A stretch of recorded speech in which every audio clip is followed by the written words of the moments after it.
fortalezca en el Señor.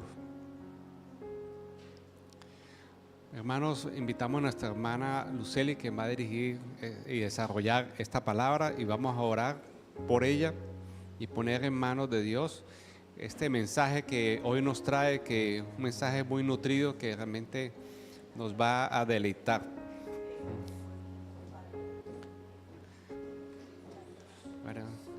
Bueno, hermanos, ahí todos vamos a orar.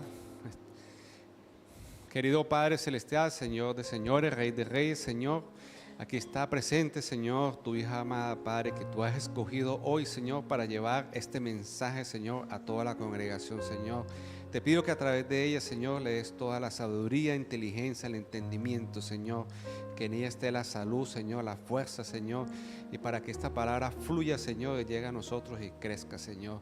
Te la pongo en tus manos, Señor, y pongo en tus manos este sermón, Señor, que sea de mucho nutrimiento, Señor, que nos pueda cada día, Señor, llevar más hacia ti y si tú sientas más orgulloso de nosotros, Señor.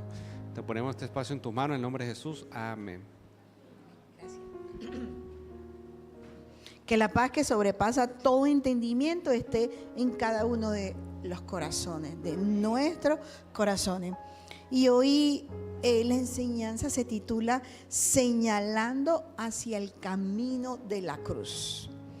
Vamos a leer el Salmo 15, vamos a leerlo desde la PDT. Quiero que miremos algunas cositas. PDT, la palabra de Dios para todos. Yo se lo puedo leer desde acá. Dice la palabra: Señor, ¿quién puede vivir en tu templo? ¿Quién puede subir a tu monte santo? Solo el que vive con honestidad y hace lo justo, pensando y diciendo la verdad. El que no calumnia a nadie, el que no le haga mal a sus semejantes, ni insulte a sus vecinos. Solo el que se aparte de los que Dios desprecia y el que respete al que teme al Señor. El que cumpla lo que promete, aunque tenga que sacrificarse por hacerlo. El que no cobre intereses por un préstamo y no se deje sobornar para causar daño a gente inocente. Solo el que lleve una vida así podrá estar siempre cerca de Dios. Qué delicado. Y nos hacemos la pregunta: ¿quién puede habitar en la presencia de Dios? Y nos miramos en un espejo ante esta escritura. Yo no soy ese quien, ¿cierto? Yo no reúno esos requisitos que son tan delicados, tan específicos. Y uno dice: Señor, yo no soy ese quien, ¿verdad? No soy ese que se aparta, es el que no cobra intereses, es el que no le hace daño a nadie. Sin embargo, tenemos una muy buena noticia. La escritura no nos excluye, ni Dios tampoco. Dios es inclusivo, ¿verdad? Sino que esta escritura nos invita y nos conduce a Cristo. Nos conduce a Cristo. Él es el único que cumple lo que dice el Salmo 15. Él permanece en la presencia de Dios y por gracia, por amor, con ayuda de Él, es que podemos intentar cumplir cada uno de esos requisitos que leímos en el Salmo 15. Con nuestra fuerza, por nosotros, no hacemos ninguno de esos puntos. Y dice: ¿quién puede habitar en la presencia de Dios? Pero este salmo se convierte en una invitación, no basada en nuestro mérito humano, porque no lo hacemos, sino en el amor a permanecer firmes, gozosos y a seguir a Cristo. Solo en Cristo podemos cumplir ese Salmo 15.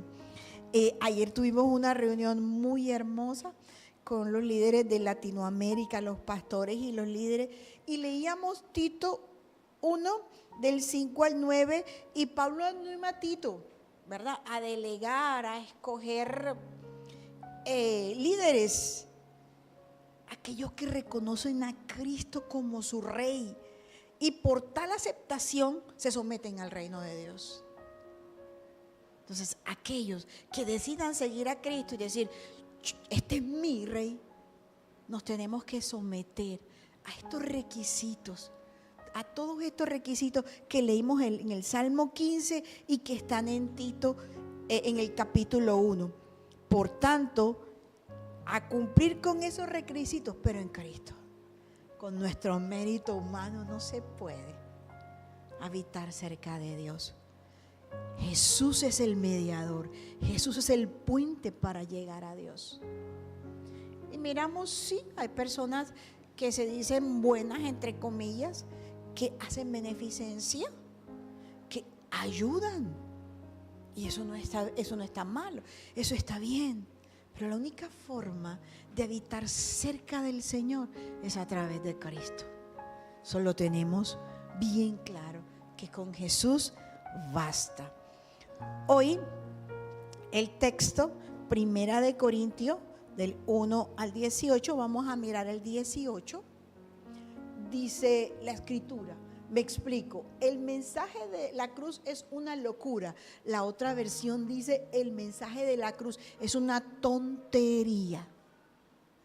Me exalté cuando escuché eso. El mensaje de la cruz es una locura, la PDT dice es una tontería. Para los que se pierden, en cambio, para los que se salvan, es decir, para nosotros, este mensaje es de poder. Vamos a intentar entender eso que Pablo le escribe a los Corintios basándonos en la geografía y en la historia. Vamos a contextualizar un poco ese mensaje que fue para ellos en ese momento y es para nosotros hoy. Entonces vamos a mirar el mapa donde está Corinto. ¿Qué era Corinto? Bien, Corinto, aquí lo observan, Corinto, ¿verdad? Corinto era una región que pertenecía a Acaya. Acaya es todo esto, lo que hoy es Grecia. Estaba en un istmo aquí. ¿Qué es un istmo? Es un pedacito de tierra que divide dos mares. Había agua de este lado y de este lado. Era una ciudad mercantil. Era una ciudad que había sido derribada por las guerras del Peloponeso, pero que la habían reconstruido, ¿sí? Y el comercio la había hecho opulenta, había dinero, había inversión. Además, estaba en un sitio cerca de Atenas. Todo esto era Acaya. Y Corinto era una parte de Acaya.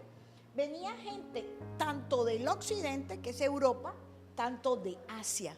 Así que Corinto era una ciudad con mucho dinero que navegaban tanto en Europa como en Asia. Había algo muy, pero muy específico, y era que como pertenecía a Atenas, a lo que todo era Acaya, había muchos filósofos de la época. Y esos filósofos tenían mecenas. ¿Qué quiere decir eso? Era lo mismo que discípulos. Entonces, tenían sus ideologías y cada uno tenía sus seguidores. Y cada uno intentaba, ¿verdad?, argumentar acerca de todas esas ideologías. Y todo esto que yo les conté permeó la iglesia de Corinto. Entonces, por eso es que Pablo va a hablar de todo el pasaje acerca de la sabiduría humana, porque eso era lo que se veía en Corinto. Pero ahorita vamos a ver de que eso también se ve en estos tiempos. Esto permeó la iglesia. Había gente que quería vivir bien, había gente que quería una buena vida, ser importante, tener seguidores. Por eso la vez pasada, recuerdan cuando nuestra pastora estaba predicando y decía, unos dicen que son de Pablo, otros dicen que son de Apolo, porque querían seguir ideas humanas. Y ahí es donde Pablo entra a escribir esta carta a los Corintios. Los filósofos se sentían iluminados, tenían seguidores, mecenas, les enseñaban, ¿sí? Como ahora, se parece a este mundo, ¿verdad? Las tendencias, la moda, cuántos likes me dan, cuántos seguidores tengo, cuán importante soy, y voy a una parte y no pago porque yo soy el influencer. que tiene más likes, soy el influencer que está de moda, más seguidores. Exactamente estaba pasando en Corintios. ¿Y dónde quedaba la fe? ¿Y dónde quedaba la cruz? Por eso es que Pablo escribe esto. Pero Pablo escribe y le hace énfasis en un Dios crucificado, y ahí hay un choque. La gente de la iglesia de Corintios estaba pensando en seguidores, en importancias, en vivir bien, en ser exaltado, en que mis ideas tuviesen en cuenta, en que yo pertenezco a este grupo. Y Pablo le viene a predicar sobre la cruz. ¡Qué choque! Sobre un madero. Le viene a predicar sobre alguien que murió en la cruz, sobre la vergüenza.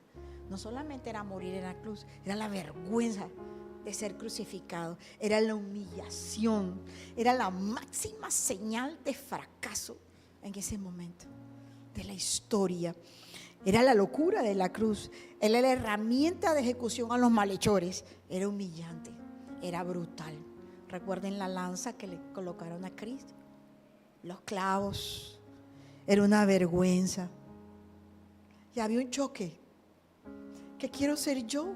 ¿Y qué es la cruz? ¿Qué es lo que me está predicando Pablo? ¿Y qué es lo que se está viviendo? ¿No se parece a lo de hoy? Se parece bastante. Se parece mucho, ¿verdad? Yo necesito trabajar, necesito producir, necesito esto. Y la cruz. Y todo el sacrificio que hizo el Señor. Y ese amor. ¿Dónde queda? Pablo centra el evangelio no en los milagros. En la iglesia de Corintios no lo centra cuando escribe ni en los milagros, ni en las señales, sino en la cruz. ¿Por qué la cruz? ¿Por qué Pablo habla de la cruz? Porque la cruz revela la esencia de Dios. Mis hermanos, la cruz derrumbó la soberbia. La cruz derrumbó la altivez. La cruz derrumbó la sabiduría humana. La cruz derrumbó la vergüenza. La cruz derrumbó todo aquello humano. Pablo quería que los de los Corintios comprendieran eso. Y hasta hoy la Escritura nos está intentando enseñar que todo aquello que venga de la sabiduría humana no está a la altura de la cruz. No está a la altura del amor de Dios. Cristo llevó todos nuestros pecados a la cruz. Se hizo maldito en un madero para salvarnos, para que tú y yo podamos estar cerca de la presencia de Dios, para que tú y yo no te avergüences, para que tú y yo dejes la soberbia, para que tú y yo confiemos en el Señor, para que tú y yo no bajes la cerviz, para que tú y yo sigas aún cuando piensas de que no te puedes levantar. Esa era la cruz. Pero en esos momentos el éxito, los seguidores, la sabiduría humana, la filosofía eran lo más importante. La iglesia estaba olvidando eso y Pablo le escribe a los Corintios en el versículo 19: destruiré la sabiduría de los sabios, frustraré la inteligencia de los inteligentes, porque eso estaba cobrando más valor que el sacrificio de amor que hizo Cristo por nosotros. La iglesia se estaba desviando. La iglesia de Corinto tenía muchas debilidades, pero no dejaba de ser la iglesia de Dios.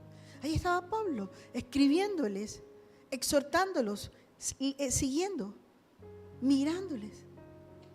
Y hoy está así, igual. Aquí está la escritura para nosotros.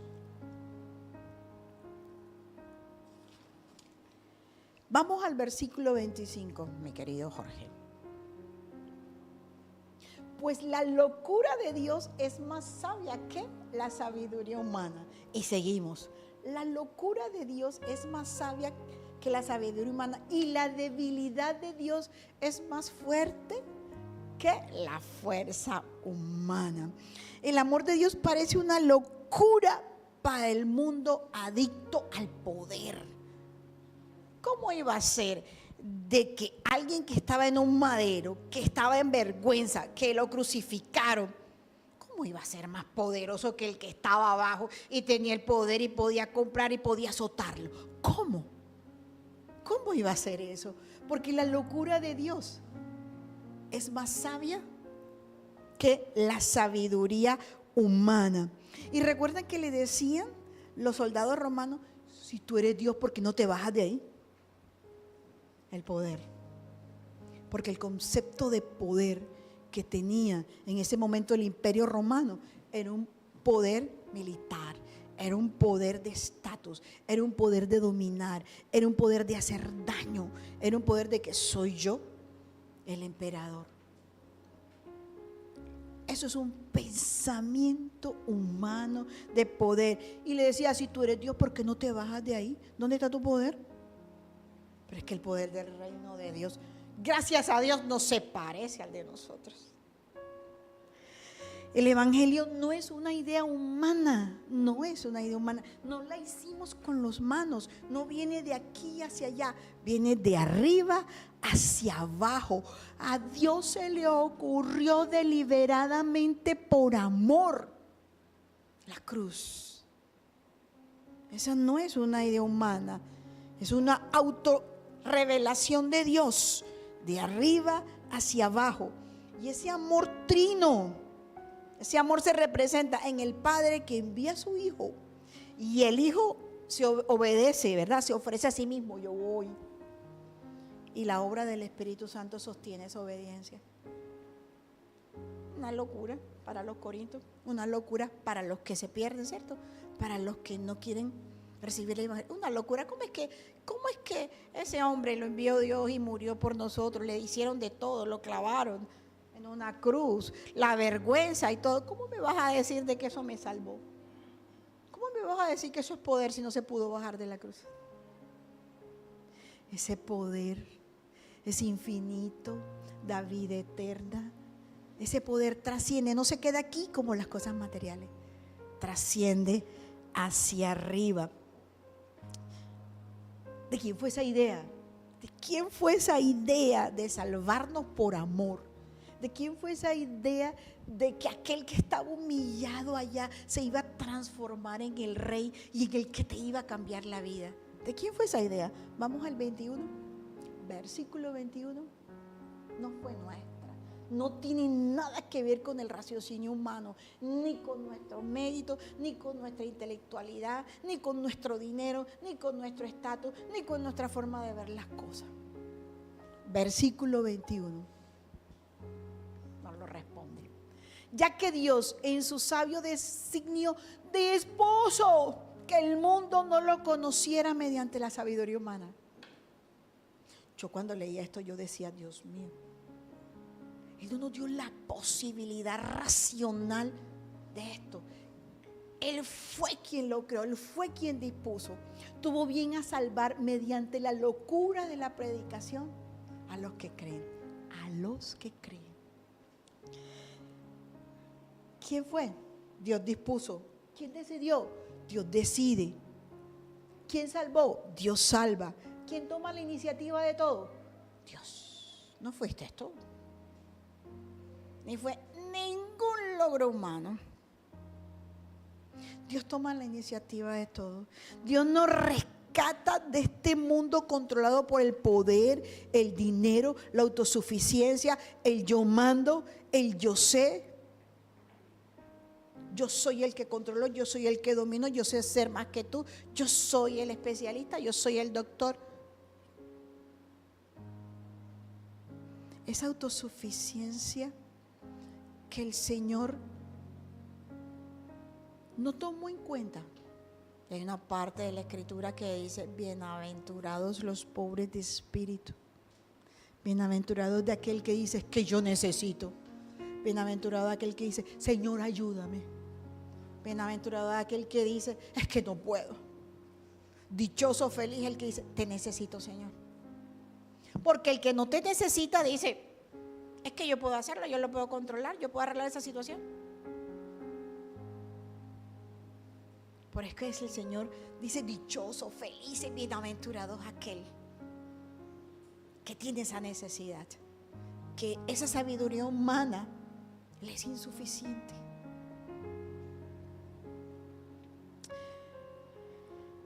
El poder de Dios no se manifiesta aplastando a otros, sino sanando heridas.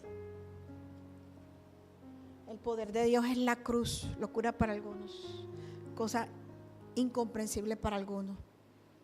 Pero esa es la manera de salvar al mundo. No se parece a nuestro mundo. Y la idea de Dios, ese poder que no se parece al de nosotros, no se manifiesta en dominio ni aplastar a los demás, sino en el que está herido. Venga, yo lo curo, yo lo sano. Inclusive no, venga, yo voy y lo sano. Venga, yo voy y le hablo. Venga, yo voy y le digo, venga, yo voy y lo consuelo. Yo no estoy aquí para aplastar, dice el Señor, ni para condenar al mundo. Estoy para salvarlo. Por eso dice: a los que creen, a los que tienen el corazón dispuesto, a los que dicen: es que yo solo no puedo, no sé qué hacer, lo necesito. Hay situaciones en las que uno no sabe ni qué hacer, porque no es con tu mérito, es con Dios. Óigame, y aquel que creó el universo se convierte en la cruz, el que fue crucificado por él mismo. Aquel que hizo todo, el dueño de todo. Y llegó un momento donde lo crucificaron, el que era dueño de todo, por amor. Una locura. Locura para los que no creen, ¿verdad? Pero el poder de Dios para los que sí creemos. Lo que parece una derrota, y los que han leído la Escritura, los que hemos leído la Escritura, inclusive lo que hemos visto film de la ilustración de los episodios de la Escritura, vemos cómo la gente se reía cuando Él estaba crucificado, ¿verdad? Veíamos cómo echaron suerte en su manto, vimos cómo le decían, como ahorita hablábamos: bájate de ahí si tú tienes el poder. Todo eso que parecía una derrota para la mente humana, para cada uno de nosotros, y que se ve, y nosotros lo vemos. Cuando vemos a alguien así, está derrotado, está frustrado, ¿ya qué va a hacer? Es una victoria, es la realidad, una victoria divina. Ahí fue donde el Señor nos dio la victoria, nos dio vida eterna. Por eso cuando vemos una persona en una situación difícil, generalmente murmuramos, criticamos, generalmente hacemos que se sienta peor. Pero sí demostramos el amor divino, si sanamos heridas, si vamos hasta allá, si predicamos. Como dice, para los que creen la predicación es una locura. ¿Y cómo te vas a acercar a ese? Es que ese es el que me necesita. Es que ese es el que necesita saber que alguien murió en un madero, se hizo maldito, para amarlo a él. Si él cree que nadie lo ama. Esa es la aplicación, mis hermanos. Lo que parece una derrota, y lo que parece una derrota en ese madero, es la victoria divina para que ustedes, mi persona y todos los que están reunidos en domingo sean salvos. Ahí en ese madero, el amor fue más fuerte que el odio. En ese madero, el Señor decía: sí, perdónalos, porque no saben lo que hacen. En ese madero, el perdón fue más fuerte que la violencia. Cuando al Señor lo estaban golpeando, se defendió. En ese sacrificio, la vida fue más fuerte que la muerte, porque esa vida trascendió, y así como va a trascender la nuestra, por fe. Entonces, ¿qué significa señalar el camino a la cruz? Pablo, a través de esta escritura, llega a la conclusión de que señalar el camino de la cruz es vivir como una persona cuya identidad entera ha sido redefinida por el amor crucificado de Jesús. O sea, que nosotros podemos señalar el camino a la cruz, porque nuestra vida ha sido transformada, redefinida. Escúcheme bien, el re es volver, ¿cierto?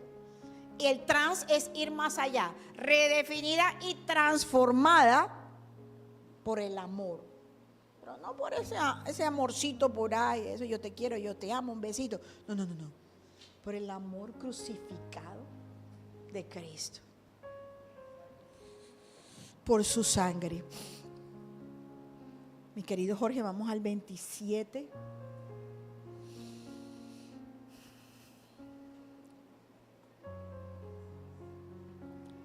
Y seguimos con el reino del Señor, que no se parece al de nosotros, que no se parece al sesgo cultural que tenemos nosotros.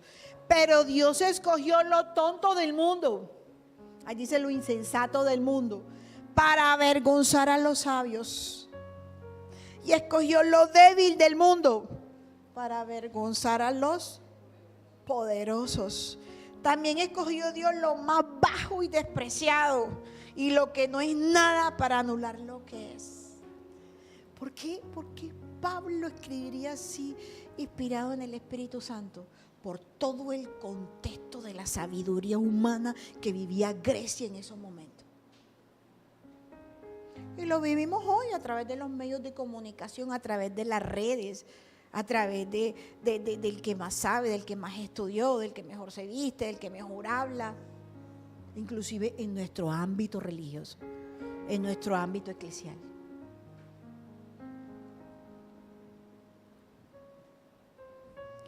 Y lo que no es para anular lo que es, lo que no es para anular lo que es, a fin de que en su presencia nadie pueda jactarse, a fin de que nadie diga es que fui yo, sino el poder de Dios crucificado que se reduce en el amor de Dios. ¿Qué aplicación tiene este pasaje en nuestras vidas? Aquí hace alarde a Cristo, pero ¿qué aplicación tiene? Que aprendamos a ver la presencia de Dios donde el mundo menos lo espera. Es que ahí, en esa parte donde tú crees que ahí no está la presencia de Dios, es que te toca a ti, te toca la misión, la gran comisión ahí, de señalar la cruz.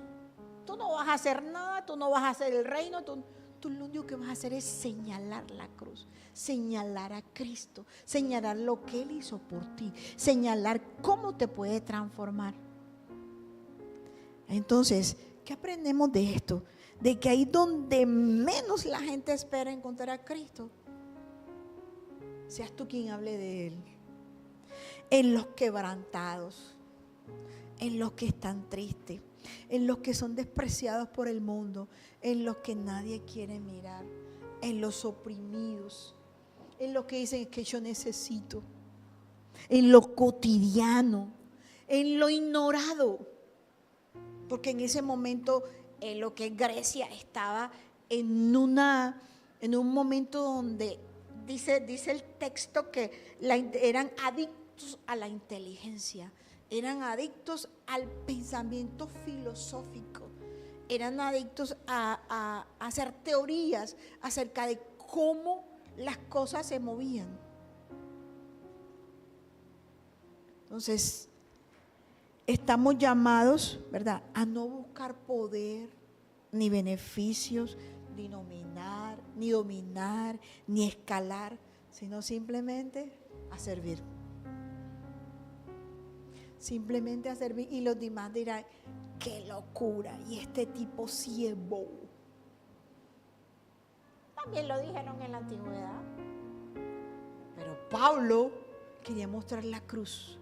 Pablo quería mostrar y revertir ese mundo y mostrar el reino de Dios.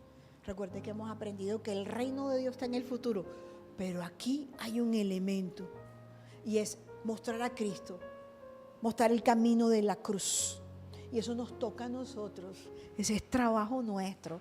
Dios coloca en el corazón tanto el querer como el hacer, pero nosotros tenemos un papel muy importante. Tenemos una gran comisión y tenemos que modelar a un Cristo. Y que no es con nuestras fuerzas, y que nos cuesta, y que es difícil, y que fallamos muchas veces, pero el Señor nos levanta otra vez. El Señor le dice, es que yo te hice para eso, tranquilo, yo me encarné por ti, yo sé lo que tú sientes, yo sé que a veces no puedes, pero ahí voy a estar yo siempre para levantarte. No desmayes, no tengas pena, no te avergüences, sigue. Yo también estuve ahí en la vergüenza y en la humillación, y era Dios. Mi reino no se parece a esta vida. Y esa cruz confronta a los corintios. Pablo les dice, ay, ustedes están preocupados por esto, y resulta que la única preocupación, por lo único que estamos aquí, es por esa cruz, por ese madero. ¿Sí? Ellos querían un evangelio que impresionara. Por eso decían, yo soy de Apolo, yo soy de Pablo, yo soy del este. Porque ellos querían ir a impresionar con el evangelio. El que más tuviera argumentos racionales, el que más tuviera la verdad, el que más seguidores y adeptos tenía. Eso era lo que querían los corintios. Porque ese era el contexto. Pero Pablo le dice, la cruz, a través de la cruz, eres amado, no porque tengas éxito, no porque seas filósofo, porque tengas un raciocinio, sino porque Dios te dice que eres mío. Eres mío. Cuando tú aceptas a Jesús como Rey, estás en un reino, estás en el reino de Dios. Ayer hablábamos mucho de eso. Estás en este reino que no se parece al que tú caminas, al actual. Tú eres diferente, tú eres amado. Y no solamente murió en un madero, crucificado, humillado, brutalmente golpeado por ti, por mí, por todos. Por todos. No por unos cuantos, no por el que se porta bien, no por el que predica, no por el que se sabe las escrituras. No. Por todos. Por el rebelde, por el que no hace caso, por el que quiere tener otro género, por todos. Cristo murió por nosotros, y no solo murió por nosotros, sino también entró en nuestra oscuridad y la llenó de vida divina. Murió, trascendió también. Está sentado a la derecha del Padre. Y tenemos que mostrar ese Cristo que trasciende en tu vida, que esa oscuridad que tienen aquellos que creen que la cruz es la locura, que esa luz divina penetra en esa oscuridad. Él murió por eso, para que todos los conociéramos.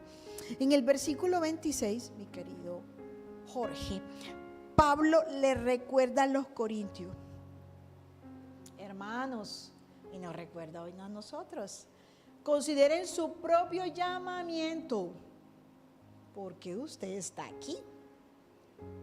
No muchos de ustedes son sabios, ¿cierto? Empezando por la que está aquí.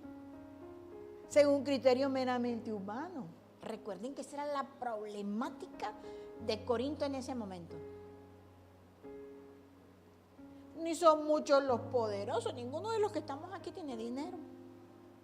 Ni muchos tenemos un apellido noble, ¿cierto? Ojo, no es por mérito, no es por ninguna de esas cosas que Cristo murió por nosotros, ni ninguna de esas cosas nos van a salvar. ¿Que son buenas para este mundo? Sí, nadie ha dicho que no. Pero ¿qué es la prioridad? No. ¿Qué es lo que salva? No. ¿Qué es lo que te identifica como hijo de Dios?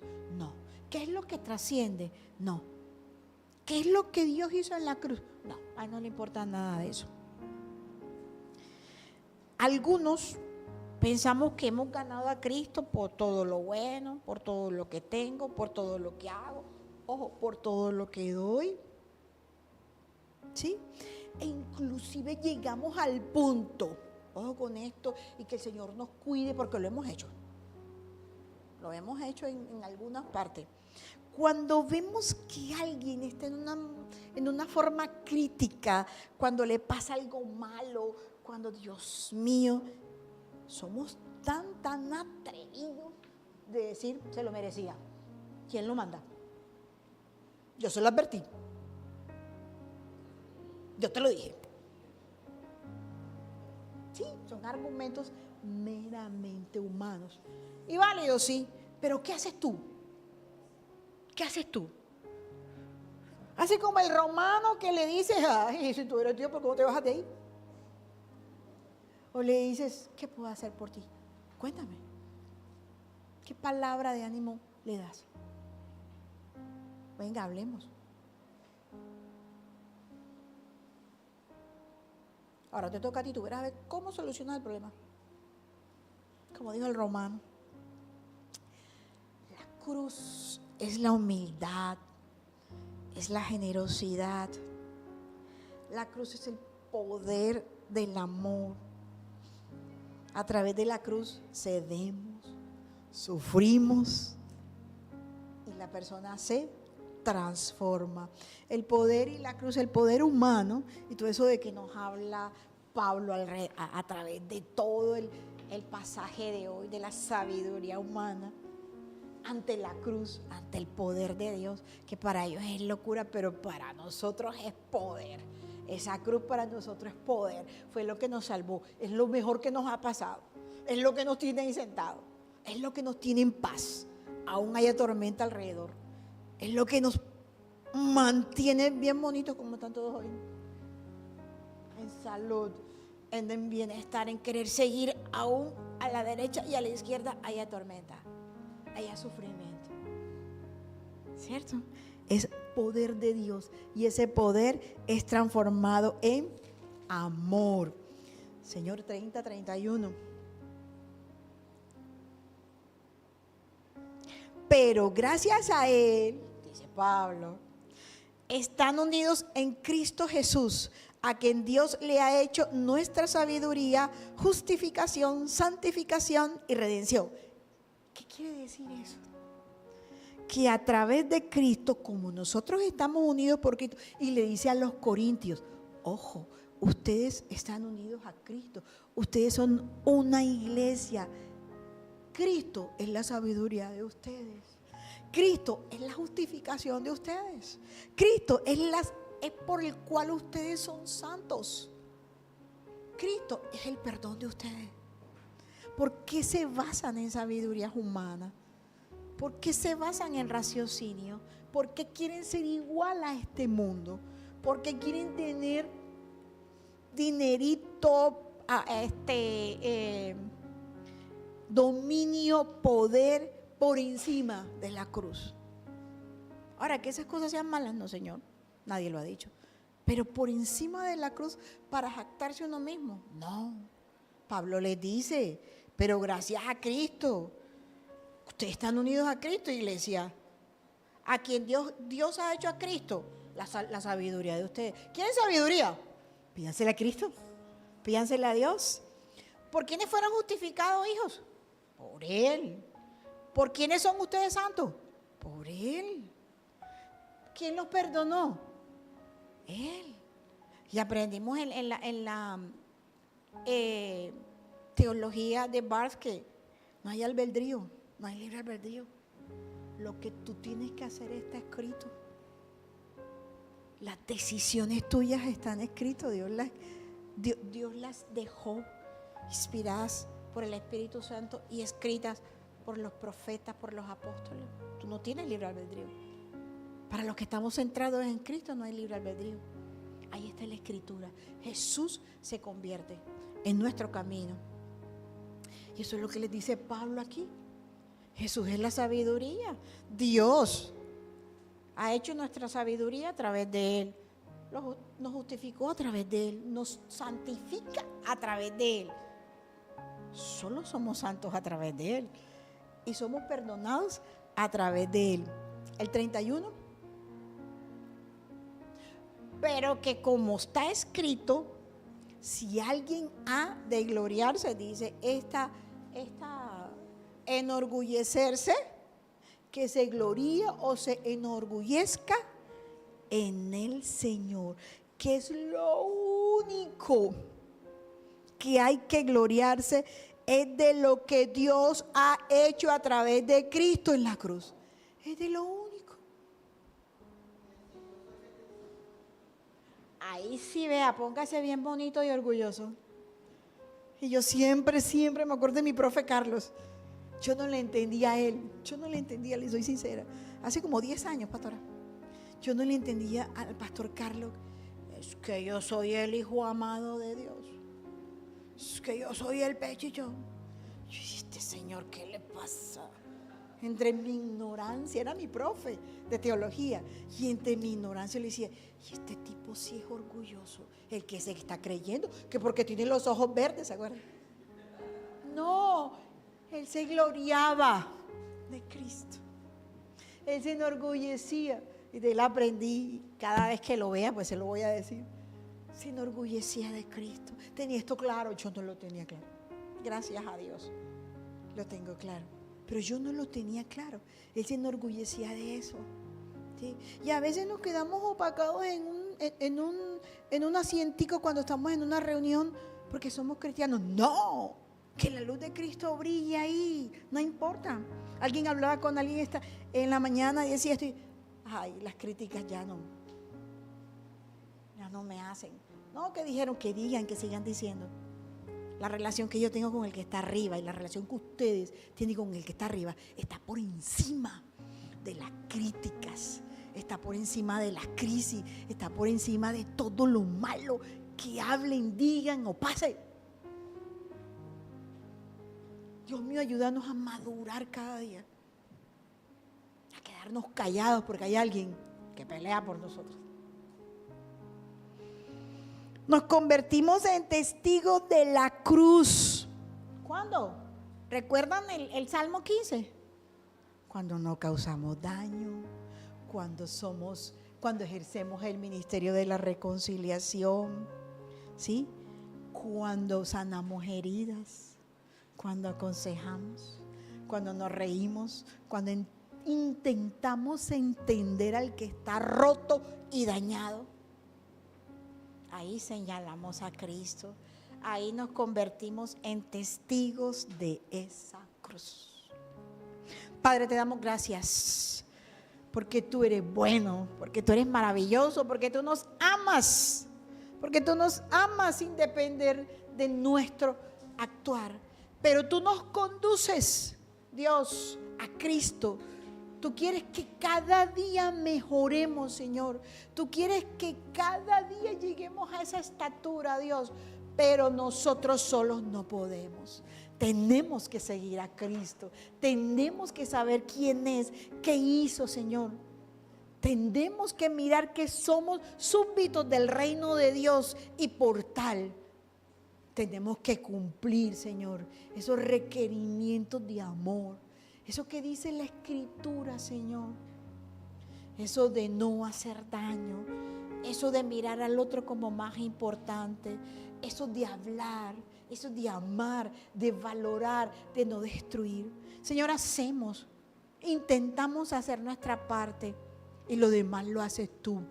Lo demás lo haces tú. Nosotros señalamos la cruz, nosotros predicamos a un Cristo crucificado, nosotros predicamos a el que murió y estuvo en vergüenza para que tú y yo nos salváramos, Señor. Ayúdanos porque tenemos que mejorar cada día, porque tenemos que conocerte cada día, porque tenemos que ser personas honestas, justas, de un solo varón, de una sola mujer, Señor. Personas que llevemos la verdad siempre, Padre mío. Ayúdanos, es difícil, pero a través de ti, Cristo Jesús, lo podemos lograr. Gracias a Dios por CGI, gracias a Dios por todo lo que aprendemos día a día, Señor.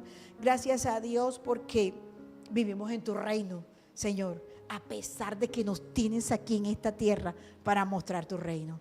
En el nombre de Cristo Jesús, amén.